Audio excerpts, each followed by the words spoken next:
Selamat datang teman bibit, masih bersama saya Muhammad Ronaldo dan saya Raymond Irianto. Kami adalah caleg nomor bukan. Tidak. Hari ini kita akan kembali ke salah satu episode dari Tanya Bibit, dan kita akan membahas sesuatu yang sudah sangat sering ditanyakan, yaitu pendapatan pasangan. Oke. Nah, Kak Reman kan ini posisi berarti sekarang sudah menikah ya Kak Reman ya? Udah. Berarti sekali. Ya. Oh, berarti Kak Reman posisi juga udah pasti saling mengetahui pendapatan pasangan masing-masing dong? Ya tahu, karena istri saya nggak kerja. Oh, jadi memang pastinya tahu ya? Iya. Nah Kak Reman, ini kita tim Tanya Bibit udah ngumpulin pertanyaan-pertanyaan seputar pendapatan pasangan. Okay. Karena ternyata banyak banget orang-orang tuh yang penasaran dengan pendapatan pasangan mereka. Benar. Yang dia mau nanya di sini kita nggak tahu ya. Pertanyaan pertama nih, halo Kak, aku mau tanya dong. Memangnya kita harus tahu pendapatan pasangan kita ya? Soalnya kan sensitif tuh Kak. Kalau ada yang nanya kayak gini, jawabannya harus dong. Oke. Ya kan? Kalau emang orientasinya nanti tujuannya adalah cara pernikahan. Oh. Tapi kalau misalnya ya belum tahu gitu ya, udah yakin belum sih nih, walaupun udah pacaran ya, itu kayaknya ya nanti dulu deh. Karena bayangin, kalau misalnya baru pacaran, biasanya langsung nanya pendapatan, kira-kira Ronaldo gimana? Menurutku sih agak kurang ajar ya. Kurang ajar ya. Takutnya mau minta duit kan. Iya benar. Jadi biasanya kalau baru-baru pacaran dan emang ya udahlah masih baru perkenalan, ya udah nggak harus tahu dulu sih, nggak harus dipaksain juga. Tapi nanti kalau emang udah yakin, kayaknya kita mau nikah nih, udah siap-siap, itu bolehlah buka-bukaan dikit. Supaya apa? Supaya tahu nih kita tuh kira-kira nanti mampunya hidup seperti apa sih? Dilihat dari pendapatan dong. Benar. Nah. Jadi ya mungkin ya itu bisa jadi salah satu indikator juga mungkin ya bagi orang-orang yang menonton ya, yang merasa apakah pasanganku itu ingin serius apa enggak. Kalau misalnya dia udah mulai ngomongnya, udah mulai plannya ke depan, ngomongin pasangan, itu ada indikasi kalau dia tuh benar-benar butuh uang. Indikasi kalau mereka tuh sebenarnya serius ya kan. Oke. Ya. Pertanyaan berikutnya, mau minta masukan dong Kak? Boleh. Kalau pasangan aku yang sekarang senang banget pakai kartu kredit dan pay later, itu gimana ya Kak? Gak apa-apa sih sebenarnya. Sebenarnya nggak ada yang salah dengan kartu kredit ataupun pay later selama dibayar. Oke, benar. Ketika tagihannya keluar. Iya. Betul. Jadi harus punya uang cash buat bayar. Oh, itu harus dibayar? Harus dibayar dong. Iya. Itu udah banyak tapi nggak dibayar. Ya. Tolong bayar besok ya. Oke. Nah, jadi prinsip dari kartu kredit ataupun pay later itu sepertinya bukan sepertinya, tapi sebenarnya adalah dana talangan. Jadi kita bisa menggunakan terlebih dahulu gitu ya. Kita bisa mendapatkan manfaat dari barang dan jasa, tapi kita bayarnya nanti. Kalau kita di pas tanggal muncul tagihannya sampai dengan jatuh tempo pembayaran itu kita melakukan pembayaran, ya kita bayar kartu kreditnya 2 juta, pay later 1 juta, itu nggak akan ada masalah. Karena kita nggak akan dikenakan bunga. Yang jadi masalah adalah sering pakai tapi nggak bayar. Oh. Nah, jadi kalau kayak gitu lebih bahaya tuh. Jadi kalau teman-teman tagihannya bulannya 3 juta, teman-teman nggak bayarnya cuma 100.000, nah sisanya bakal dikenakan bunga. Jadi kalau pasangan kalian pakai kartu kredit atau pay later, yang perlu dicari tahu adalah bayar apa enggak di akhir bulannya. Iya. Gitu. Itu lebih penting. Oh, berarti ya ini balik lagi adalah financial planning ya. Jadi kalau dia udah melakukan pay later, dia harusnya tahu kalau bulan depan atau misalnya di waktu tenggatnya itu dia akan dapat income gitu. Dia dapat income buat bayar kan? Iya, buat bayar. Kalau misalnya ternyata dia udah pakai tapi ternyata income-nya pun nggak cukup, kan itu jadi masalahnya ya. Iya. Oke. Pertanyaan berikutnya, pacarku bilang katanya punya banyak utang. Jadi galau nih, tinggalin nggak ya? Tinggalin. Pertanyaan berikutnya.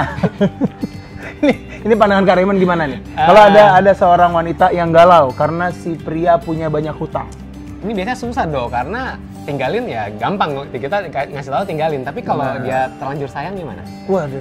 Lagian ini juga menurutku tergantung sih ya. Tergantung ya. Utangnya itu utang apa dulu? Kalau utang puasa mah masih bisa dibayar lah. Masih bisa dibayar gitu, dengan puasa masih aman lah gitu. Benar. Kalau utangnya udah banyak banget dan ternyata juga orangnya juga sepertinya income-nya agak kurang, terus dia males-malesan mungkin, ya itu bukan ditinggalin tapi dipertimbangkan.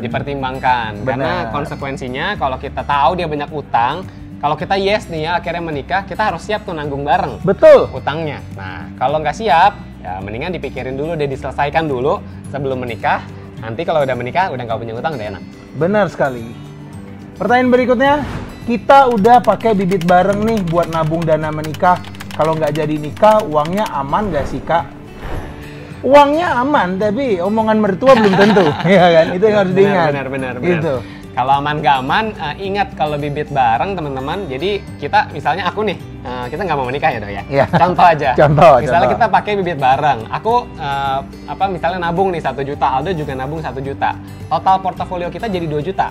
Oke. Ya, tapi nanti ketika misalnya kita nggak jadi, Dok, kita nggak jadi liburan deh, nggak jadi pakai uangnya. Nanti kita pilih untuk ya udah kita bubarin aja. Itu nanti uangnya akan balik sesuai dengan porsi yang aku tabung.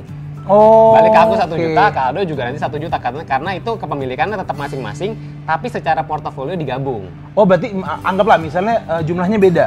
Aku 700, Kak Ray 800. Yap. Baliknya pun juga akan tetap sama Baliknya ya? tetap sama karena aku cuma bisa cairin yang 800. Oh gitu. Aku nggak bisa ngambil punya Aldo. Oh Nah, iya. Itu oke, amannya oke, bibit oke. bareng teman-teman. Mungkin itu yang bikin bibit bareng bisa jadi salah satu opsi untuk orang-orang yang punya rencana jangka panjang. Yap. Tapi mungkin masih agak kurang yakin. Agak kurang sama yakin. partnernya ya kan. Ya. Masih agak mempertimbangkan yang mungkin bisa pakai bibit Yap. bareng.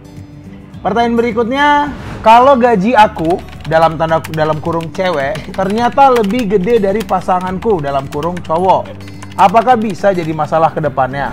Sebagai cowok Dok, gimana Dok? Kalau kita pandangannya ternyata kita tahu nih income pasangan setelah buka-bukaan ternyata lebih besar. Kira-kira Aldo bakal minder nggak sih? Kalau aku, misalnya kita udah mau serius, kita Ya. akan buka-bukaan income gitu ya. Aku akan nanya dulu ke cewek. Oke. Tanya, berapa income kamu? Ya. Kalau ternyata lebih gede, aku bakal bilang, kayak kita udah mulai gak cocok. Oh gitu ya.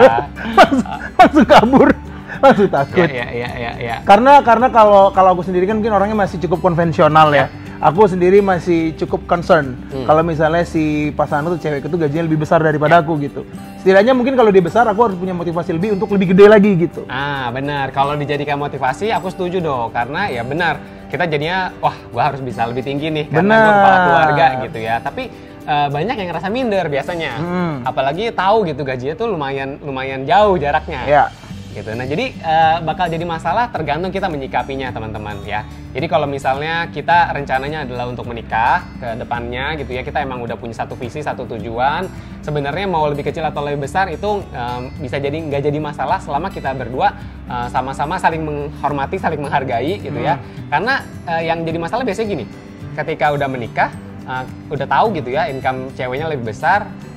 Ketika baik-baik itu nggak masalah, tapi ketika lagi berantem itu bisa diungkit. Akhirnya jadi masalah. Ya, akhirnya jadi masalah. Nah jadi teman-teman harus bicarain, komunikasiin dulu sebelum menikah ya. Kalau keadaannya kayak begini harus bikin ya kesepakatan lah ibaratnya, jangan sampai kalau ada apa-apa yang diungkit adalah kayak gini, karena biasanya yang punya income lebih besar tuh merasa dia punya pengaruh lebih besar ke keuangan keluarga. Padahal belum tentu sebenarnya. Belum tentu sebenarnya gitu.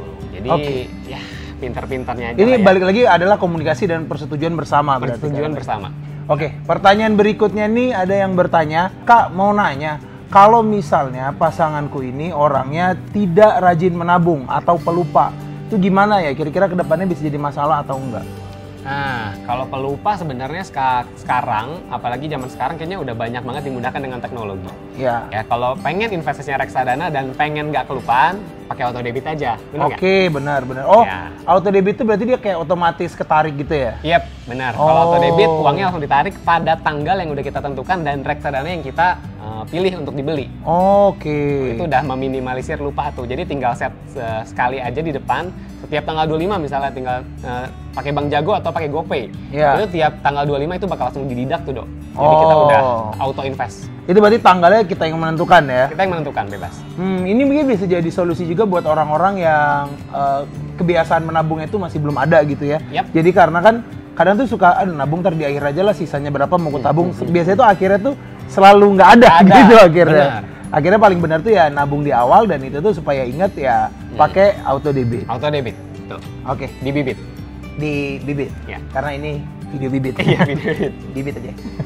Itu dia teman-teman, episode Tanya Bibit kali ini kita ngobrolin tentang pendapatan pasangan ya Kak Raymond ya. Semoga bisa membantu teman-teman. Kalau ada pertanyaan lain boleh banget tulis di kolom komentar di bawah. Nanti akan berusaha kita sortir dan kita jawab di episode berikutnya. Sampai jumpa di Tanya Bibit episode berikutnya.